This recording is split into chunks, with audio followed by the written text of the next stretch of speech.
더위가 한참 절정이었던 지난 8월에 시작했던 요나서 강해가 이제 아침 저녁으로 찬바람이 불어오는 계절이 되어서야 이제 마지막 4장에 도달을 했습니다.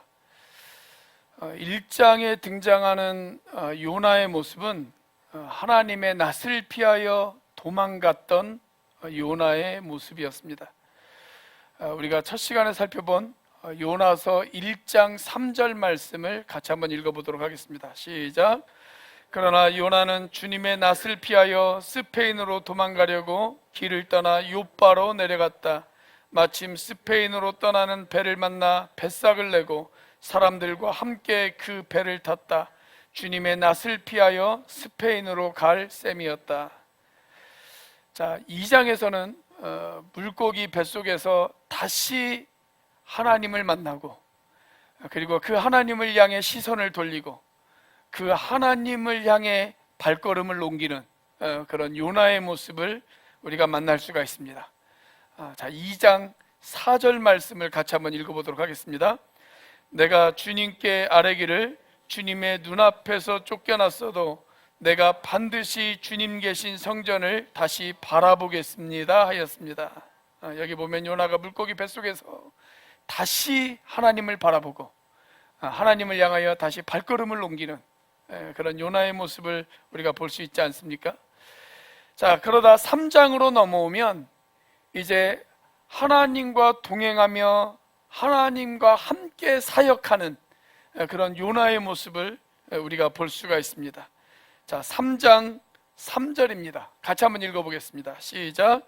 요나는 주님께서 말씀하신 대로 곧 길을 떠나 니느웨로 갔다. 니느웨는 둘러보는 데만 사흘길이나 되는 아주 큰 성읍이다. 하나님이 말씀하시자 니느웨를 향해서 즉시 떠나가는 요나, 그리고 그 니느웨에서 하나님께서 주신 말씀대로 하나님의 심판을 외치는 그런 요나의 모습을 우리가 요나서 3장을 통해서 확인을 했습니다. 자, 이제 마지막 4장에 등장하는 요나의 얼굴, 4장에 등장하는 요나의 얼굴은 과연 어떤 모습의 얼굴일까요? 자, 오늘 본문의 5절 말씀입니다. 같이 한번 읽어보겠습니다. 시작. 요나는 그 성읍에서 빠져나와 그 성읍 동쪽으로 가서 머물렀다. 그는 거기에다가 초막을 짓고 그 그늘 아래에 앉았다. 그 성읍이 어찌 되는가를 볼 셈이었다. 자, 마지막 4장에서 보여주는 요나의 얼굴은 다시 주저앉아 버린 얼굴이었습니다. 다시 주저앉아 버린 얼굴. 사명을 피해 도망갔다가 큰 환난을 당했습니다. 그 환난의 끝에서 하나님께 부르짖으며 하나님을 향해 다시 시선을 돌렸습니다. 그리고 사명에 충실하는가 싶었는데 다시 주저앉아 버린 것입니다. 왜 주저앉았을까요? 오늘 본문이 시작되어지는 1절 말씀에 보면 그 직접적인 원인이 소개가 되어져 있습니다. 자, 1절을 같이 읽습니다. 요나는 이 일이 매우 못마땅하여 화가 났다. 요나가 무엇을 못마땅하게 생각했을까요? 그리고 요나가 왜 화가 났을까요? 3장 마지막 절을 보면 요나가 못마땅하게 생각한 그 원인에 대해서 거기 우리에게 소개를 해놓고 있죠. 자, 3장 10절입니다. 제가 읽어드리겠습니다. 하나님께서 그들이 뉘우치는 것, 곧 그들이 저마다 자기가 가던 나쁜 길에서 돌이키는 것을 보시고 뜻을 돌이켜 그들에게 내리시겠다고 말씀하신 재앙을 내리지 않으셨다. 요나가 전한 복음을 듣고 니느웨 사람들이 회개하는 역사가 일어났습니다. 자, 만약 요나가 니느웨 사람들에게 복음을 전했는데 니느웨 사람들이 그 복음을 듣고도 회개하지 않았다, 그러면 어떻게 되어졌을까요? 아마 요나가 전한 메시지처럼 하나님의 재앙이 내려서 40일 후에 니느웨가 완전히 멸망했을 것입니다. 어쩌면 요나는 니느웨 사람들이 회개하지 않고 끝까지 버티다가 그들이 멸망하는 모습을 보고 싶었는지도 모르겠습니다. 지금까지 자기 민족을 그렇게도 괴롭혔던 이 아시리아의 수도 니느웨, 그곳에 하나님의 심판이 내려서 그 땅에 지진이 일어나든지 아니면 그 땅에 전염병이 돌든지, 그래서 그 땅이 그냥 폭삭 망하기를 요나는 간절히 원했을 것입니다. 그런데 니느웨 사람들이, 왕과 백성들이 다 회개를 한 거예요. 진심으로 회개를 했어요. 그러자 하나님께서 그들에게 내릴 심판을 돌이키시고 다시 한번 그들에게 기회를 주셨습니다. 요나는 크게 못마땅했던 것입니다. 크게 못마땅했어요. 일제강점기 때 하나님이 저에게 이런 명령을 내렸다고 가정을 한번 해보세요. 용우야, 너는 저 일본 동경에 가서 나의 복음을 전해라. 그들이 회개하지 않으면 내가 그들에게 심판을 내리겠다. 그 명령에 순종해서 제가 일본에 갔습니다. 그런데 그들이 그 메시지를 듣고도 회개하지 않았습니다. 그래서 하나님께서 그들에게 큰 지진을 내리셨습니다. 그래서 일본이 바닷속으로 가라앉아 버렸습니다. 그러면 제 마음이 좋을까요? 안 좋을까요? 여러분은 선교사님의 마음을 가져서 그들이 안타깝고 불쌍한 마음으로 슬퍼하시겠지만, 저는 마음이 좀 좁아가지고요, 야, 그거 참 고소하다, 아마 틀림없이 그랬을 것입니다. 틀림없이 그랬을 거예요. 자, 그런데 일본 사람들이 제 메시지를 듣고 회개했어요. 그래서 하나님께서 그 땅에 내릴 재앙을 내리시지 않으시고 오히려 그 땅을 축복해 주셨습니다. 그래서 우리나라보다 더 큰 선교 국가로 하나님께서 그 나라를 사용하시는 축복을 일본 땅에 허락하셨습니다. 그러면 여러분, 그때 여러분들의 마음은 어떨 것 같습니까? 야, 내가 자식 하나 잘 키운 그런 부모의 심정으로 그 땅을 바라보면서 뿌듯한 마음이 들겠습니까? 아니면 시기와 질투의 마음이 들겠습니까? 만약 여러분이 제 마음과 똑같다면 여러분들은 오늘 본문의 요나의 심정을 충분히 이해하실 수 있을 것입니다. 여러분, 이 요나가 다시 주저앉은 이유, 그 이유가 과연 무엇일까요?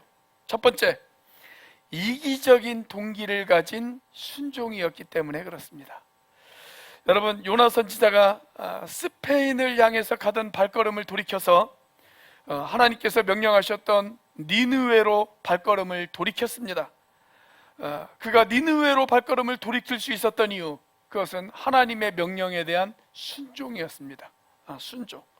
여러분, 요나가 선지자잖아요.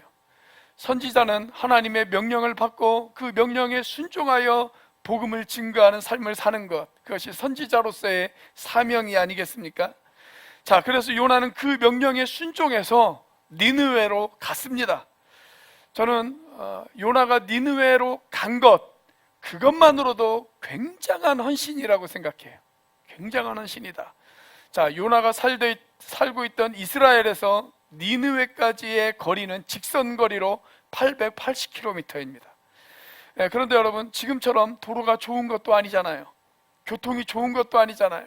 사막을 통과해야 되고, 그리고 험한 산을 넘어야 되고, 가던 길에 강도를 만날 수도 있고, 그리고 간첩으로 우회받아 죽을 수도 있는 그런 상황이었습니다.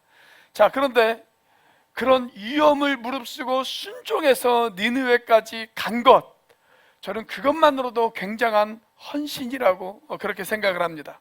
자, 그리고 니느웨에 도착하자마자 이 요나는 하나님의 말씀을 외쳤습니다. 하나님께서 외치라고 하신 말씀을 외쳤습니다.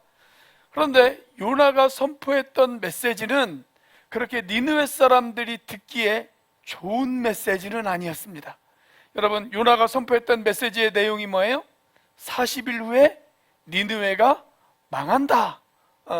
이것이 바로 요나가 선포했던 메시지입니다. 이런 기분 나쁜 메시지를 증거한다는 이유로 얼마든지 체포당하고 그 다음에 죽을 수도 있는 그런 상황이었습니다.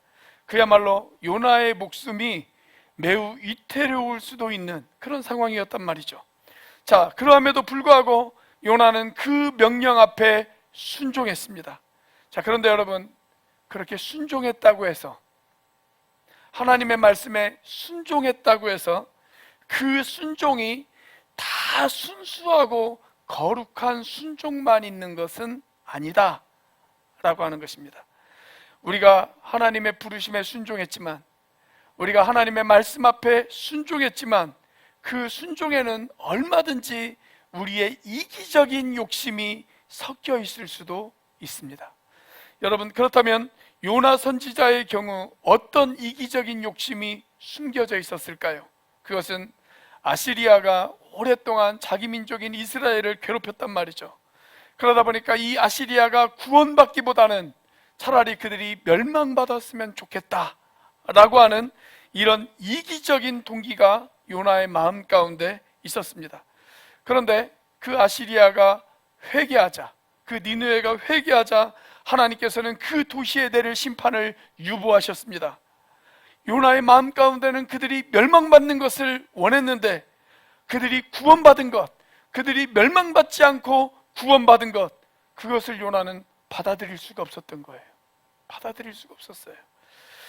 여러분, 그래서 오늘날 선교를 연구하는 선교학자들은 세계 선교를 이루는 데 있어서 가장 큰 장애물이 있다면 그것은 바로 자기 민족만 생각하는 자민족 중심주의다라고 그렇게 이야기를 합니다. 우리가 아까 찬양 가운데에서도 한라에서 백두까지, 백두에서 열방까지, 우리가 그런 이야기들을 많이 하잖아요. 그런데 우리가 열방까지 나아가는 데 있어서 가장 큰 방해물은 뭐냐면 내 민족만 생각하는, 내 가족, 내가 알고 있는 지인, 그것만 생각하는 이기주의, 그것이 우리의 선교에, 우리의 전도에 가장 큰 장애물이 되어진다라고 하는 것입니다. 그래서 저는 민족을 초월해서 다른 나라에 나가서 복음을 전하고 있는 선교사님들을 보면 참 존경스럽습니다. 이분들은 하나님의 마음을 품은 분들이다, 그렇게 생각이 들어요. 여러분, 우리 하나님께서 아들이신 예수 그리스도를 이 땅에 보내시기로 작정하신 순간부터 하나님의 계획은 뭐였냐면 이스라엘 민족뿐만이 아니라, 대한민국뿐만이 아니라 이 땅에 존재하는 모든 민족과 열방이 구원을 받고 그들이 주님의 제자가 되어지고, 그리고 그들이 함께 하나님을 예배하고 찬양하는 그런 하나님의 거룩한 백성들로 세워지는 것, 여러분, 그것이 하나님의 계획 아니겠습니까? 우리는 이것을 가리켜서 뭐라고 이야기하냐면 지상 대명령이다, 그렇게 이야기합니다. 지상 대명령이다. 여러분, 같이 한번 읽어보겠습니다. 마태복음 28장 19절입니다. 같이 읽습니다. 시작. 그러므로 너희는 가서 모든 민족을 제자로 삼아서 아버지와 아들과 성령의 이름으로 침례를 주고. 여러분, 이 위대한 명령을 한번 자세히 살펴보세요. 너희는 가서. 그런데 우리가 가야 할 곳, 그 가야 할 곳이 어디라고요? 모든 민족, 모든 민족을 향해서 가야 된다라고 이야기하고 있습니다. 여러분, 이 모든 민족이라고 하는 말을 순 한글로 이야기하면 뭐가 될까요? 온누리죠. 온누리. 모든 민족 대신 온누리를 넣어서 다시 한번 읽어보도록 하겠습니다. 시작. 그러므로 너희는 가서 온누리를 제자로 삼아서 아버지와 아들과 성령의 이름으로 침례를 주고. 여러분, 인류 역사의 마지막 드라마는 어떤 모습일까요? 인류 역사의 마지막 드라마, 저는 인류 역사의 마지막 드라마는 요한계시록 7장 9절과 10절 말씀에 있는 모습이 되어질 것이다 라고 그렇게 생각이 되어집니다. 자, 요한계시록 7장 9절과 10절, 인류 역사의 마지막 드라마의 모습을 같이 한번 읽어보도록 하겠습니다. 시작. 그 뒤에 내가 보니 아무도 그 수를 셀 수 없을 만큼 큰 무리가 있었습니다. 그들은 모든 민족과 종족과 백성과 언어에서 나온 사람들인데 흰 두루마기를 입고 종려나무 가지를 손에 들고 보좌 앞과 어린 양 앞에 서 있었습니다. 그들은 큰 소리로 구원은 보좌에 앉아 계신 우리 하나님과 어린 양의 것입니다 하고 외쳤습니다. 네, 이게 인류 역사의 마지막의 모습이에요. 모든 민족이 보좌의 어린 양 앞에 나아가 구원은 보좌에 앉아 계신 우리 하나님과 어린 양께 있는 것이라고 외치는 모습. 그런데 여러분, 여기에 보니까 흰 두루마기를 입은 큰 무리가 있어요. 이 큰 무리가 누구일까요? 이 큰 무리는 온누리의 모든 민족과 모든 종족과 모든 백성들입니다. 온누리의 모든 민족, 모든 종족, 모든 백성들. 그런데 여러분, 우리가 내 나라만 전도하고 내 민족만 전도한다면 이 마지막 드라마를 우리가 어떻게 완성시킬 수가 있겠어요? 이 드라마를 완성시키기 위해서는 우리가 국가를 뛰어넘어, 민족을 뛰어넘어, 우리의 민족주의적인 이기주의를 뛰어넘어 온누리의 모든 사람들을 우리가 가슴에 품어야 하지 않겠습니까? 우리가 11월 3일 초청주의를 작정을 하고 있습니다. 이유 초청주의를 작정을 하고 있습니다. 물론 우리가 1차적으로 우리가 품어야 될 대상들은 우리 주변에 있는 사람들입니다. 우리의 가족들, 우리의 지인들, 오랫동안 우리 교회에 출석했다가 지금은 출석하지 않는 사람들, 그리고 내 주변에서 아직 예수 그리스도를 알지 못하는 사람들, 그들이 우리들의 1차 대상자들이에요. 그런데 그것으로 끝나면 안 돼요. 우리는 더 나아가서 모든 민족, 모든 종족을 우리의 마음 가운데 품어야 될 줄로 믿습니다. 그래서 우리가 내년에 가정교회로 전환을 하게 되어지면 이제 목장 이름을 모든 선교지의 이름으로 바꾸려고 합니다. 그래서 예를 들어 세네갈 목장, 몽골 목장, 이집트 목장, 이렇게 목장 이름을 우리의 선교지 이름으로 바꾸려고 그럽니다. 그래서 한 목장이 한 선교지를 책임을 지는 거예요.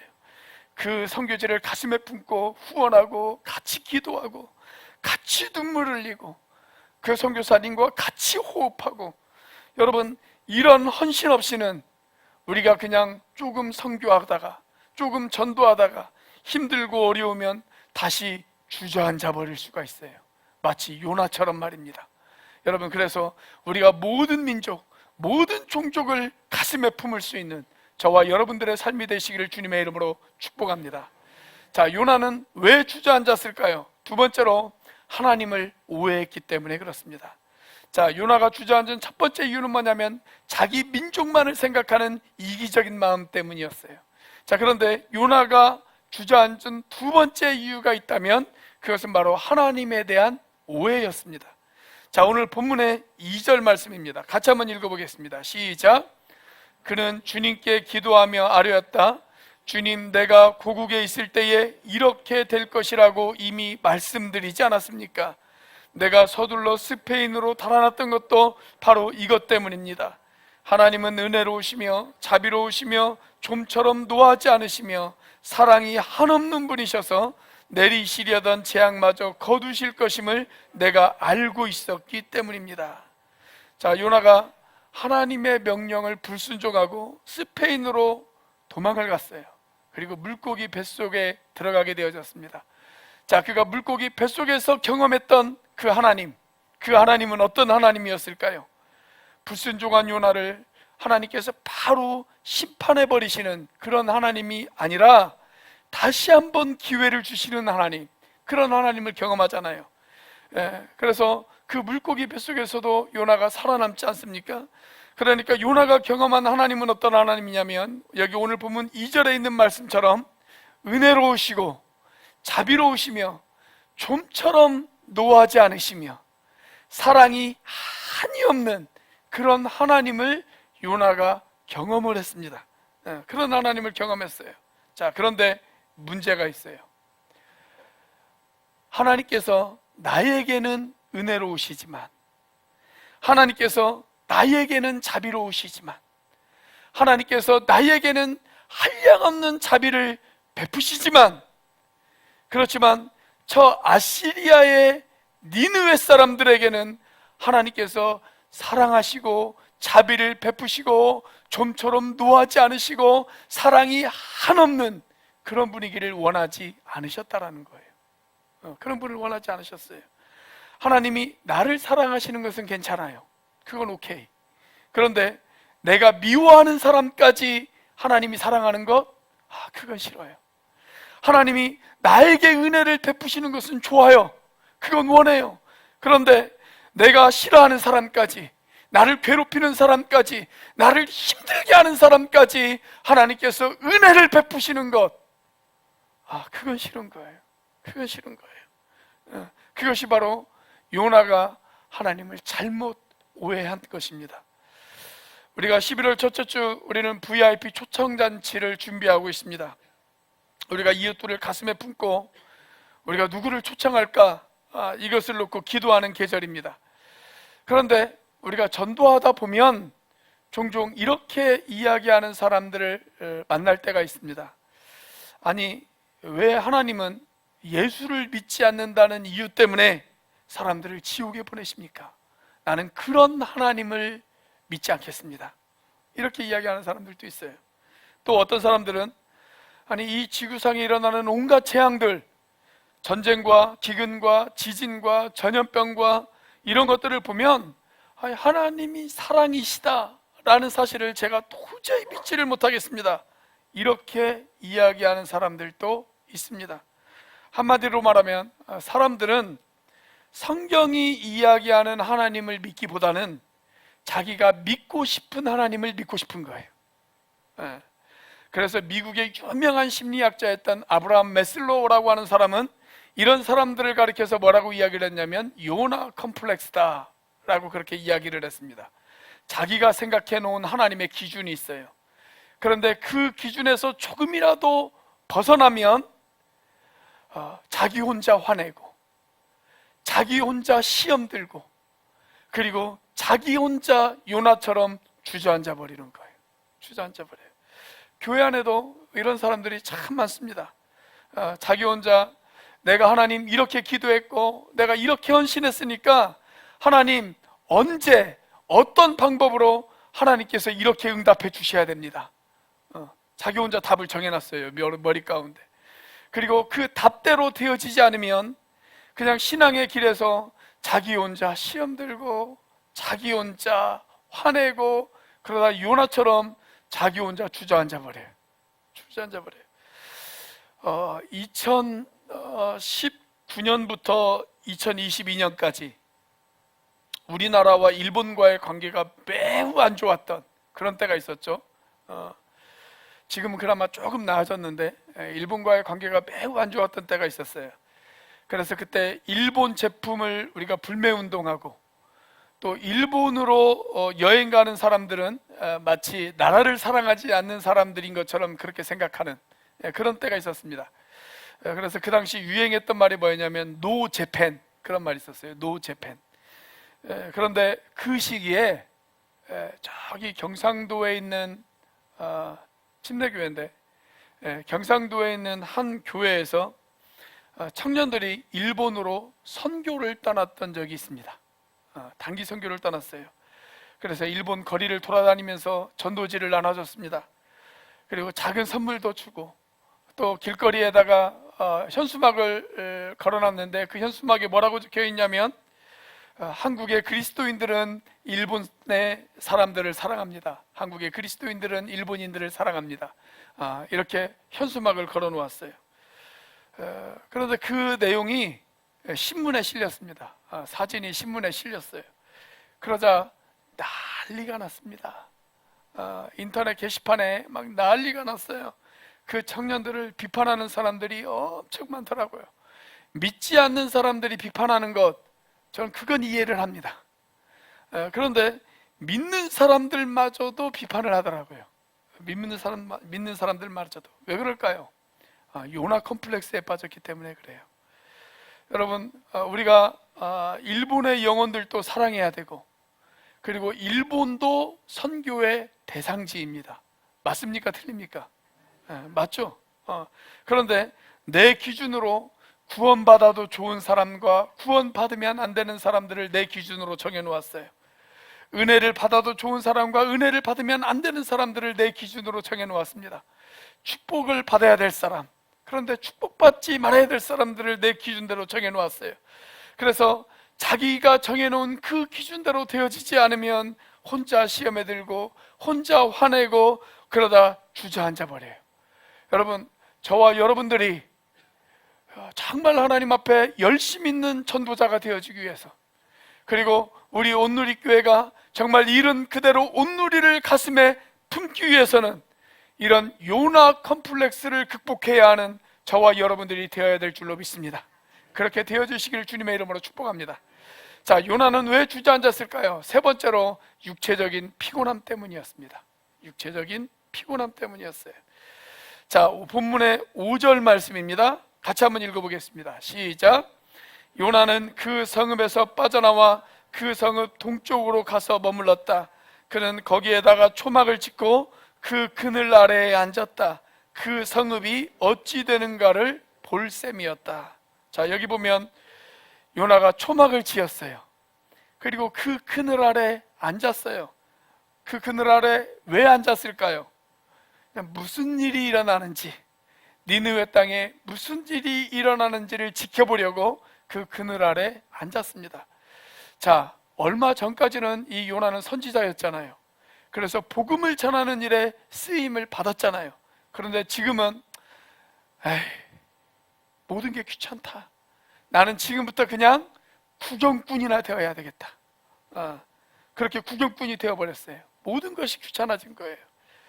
하나님이 느느웨의 심판을 내리지 않고 오히려 그 백성들을 구원하자 사역에 대한 모든 기대를 접어버린 것입니다. 그리고 뭐라고 이야기합니까? 자, 요나 혼자 이런 독백을 합니다. 3절입니다. 같이 한번 읽어보겠습니다. 시작. 주님, 이제는 제발 내 목숨을 나에게서 거두어 주십시오. 이렇게 사느니 차라리 죽는 것이 낫겠습니다.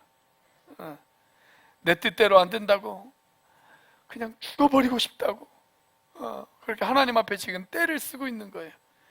그런데 그때 마침 뭐가 보였습니까? 박넝쿨이 보였어요.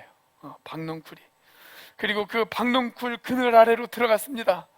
그랬더니 그 그늘 아래에 들어가니까 시원해요. 시원해요. 그래서 요나가 심히 기뻐했다.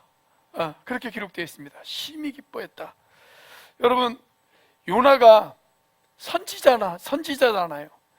자기가 선지자로서의 사명감에 충실했다면 지금 요나는 무엇을 보고 기뻐해야 할까요? 니느웨 사람들이 회개하고 구원받은 모습을 보고 기뻐해야 하지 않겠습니까? 그런데 그것을 보고 기뻐하는 것이 아니라 그의 기쁨이 대상이 뭐였냐면 박넝쿨이었어요. 박넝쿨. 사명을 잃어버리자 구원받은 영혼을 위해서 기뻐하는 것이 아니라, 한 영혼을 놓고 기뻐하는 것이 아니라 박넝쿨을 놓고 기뻐했다는 거예요. 박넝쿨. 그런 육체적으로 너무 피곤했어요. 너무 지쳐 있었어요. 여러분, 우리가 영적으로 힘들고 영적으로 어려울 때 그 원인이 꼭 영적인 문제 때문에 영적으로 힘들고 어려운 것만은 아니에요. 내가 영적으로 힘든 이유가 내 영이 힘들어서 그렇다, 꼭 그것만은 아닙니다. 때로는 육체적인 이유 때문에 우리의 영이 힘들 수도 있습니다. 여러분, 하나님께서 우리 사람을 만드실 때 두 가지의 재료를 가지고 만드셨죠. 어떤 재료를 가지고 만드셨어요? 하나는 물질적인 재료를 가지고 만드셨고, 하나는 비물질적인 재료를 가지고 만드셨습니다. 자, 물질적인 재료는 뭐예요? 흙이에요. 흙을 가지고 만드셨어요. 그런데 물질적인 재료만 가지고 만드신 것이 아니라 비물질적인 것도 사용을 하셨습니다. 그것이 뭡니까? 생기예요. 하나님께서 그 코에 생기를 불어 넣으셨단 말이죠. 자, 그래서 우리가 죽으면 물질적인 것은 다시 흙으로 돌아갑니다. 우리의 육체는 다시 흙으로 돌아가요. 그런데 비물질적인 것으로 만든 우리의 영혼은 어디에게로 돌아갈까요? 하나님에게로 돌아갑니다. 하나님에게로 돌아가요. 그런데 우리가 죽기 전까지는 우리가 물질적인 것과 비물질적인 것 서로에게 영향을 줍니다. 서로에게 영향을 줘요. 그래서 우리의 영혼이 고장나면 우리의 육체가 힘들 수 있어요. 또 반대로 우리의 육체가 아프면 우리의 영혼이 고통스러울 수 있습니다. 육체와 영혼은 떨어질 수가 없어요. 우리가 죽기까지 서로가 서로에게 영향을 줍니다. 그래서 우리의 영혼이 건강하기 위해서 우리의 육체를 잘 관리할 필요가 있습니다. 제가 금요일 날 저희 둘째하고 장난을 좀 쳤어요. 아빠 여기 교회 주차장에서 장난을 치다가 주차장에서 그냥 대굴대굴 굴러버렸습니다. 한 바퀴를 완전히 굴러버렸습니다. 지금 여기 얼굴, 여기 무릎 이쪽 그냥 다 온몸이 다 까지고 타박상이 일어나가지고요, 어제 하루 설교 준비를 하는데 너무 힘들더라고요.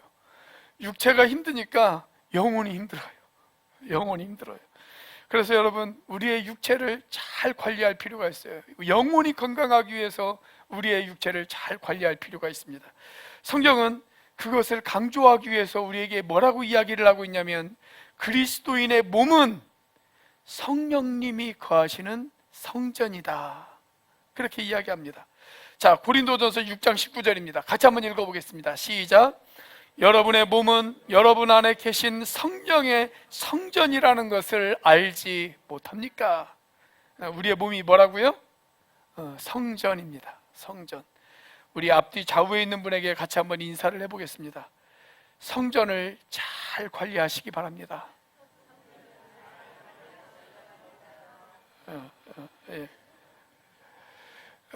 우리가 다음 주에 살펴보겠습니다만, 자, 8절을 같이 한번 읽어보겠습니다. 8절 같이 읽습니다. 시작.